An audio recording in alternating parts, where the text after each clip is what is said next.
আজকে বাদে কালকে ভোটাভুটি বাংলাদেশে। এখন রানীগঞ্জে কদমতলী হাই রোড, যেটা ঢাকার উদ্দেশ্যে মানুষ দক্ষিণ অঞ্চলে যাচ্ছে, বিভিন্ন বাস চলাচল করতেছে স্বাভাবিক। মানুষ এখনো বাড়ি যাচ্ছে। এই যে আমার পাশ সামনে দেখতে পাচ্ছেন, ওনারাও ভোট দিতে বাড়ি যাবে। দক্ষিণবঙ্গ, বরিশাল, পটুয়াখালী, ভোলা, ফরিদপুর, এই রাস্তা দিয়েই যাওয়া হয়। তো কিছু গাড়ি স্বাভাবিক চলতেছে। বরিশাল, কুয়াকাটা, মানুষ এখনো বাড়ি যাচ্ছে। কিছুটা গাড়ি চলাচল করতে আছে, আমরা দেখতে পাচ্ছি। হালকা পাতলা জাম আছে।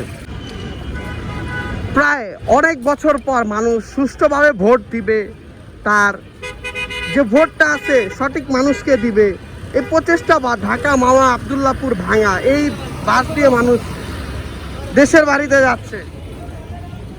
তাদের স্বপ্ন ভোট দিবে। ঢাকার কদমতলী, কেরানীগঞ্জ কদমতলী, এখানে বাস স্টেশন। এখান থেকে মানুষ দূর দূরান্তে যায় এবং আজকের পরের দিন কালকে ভোট দিতে মানুষ বাড়ি যাচ্ছে। এবং আমরা একটা তথ্য পেলাম যে গাড়ি ভাড়া বৃদ্ধি করে নিচ্ছে এবং ভাড়া ডাবল করে ভাড়া নেওয়া হচ্ছে, 20 টাকা করে বাড়তি নেওয়া হচ্ছে ভাড়া।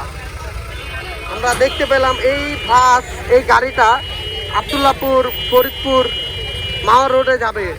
মানুষ 20 টাকা ভাড়া বেশি দিয়ে যাচ্ছে, তা আবার কি ভোট দিবে। মানুষ বাড়ি যাচ্ছে।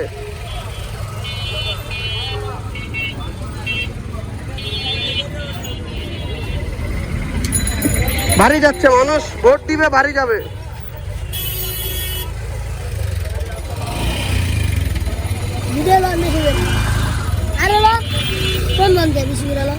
কি করস ক? কোন বাসে? কোন বাসে? যা।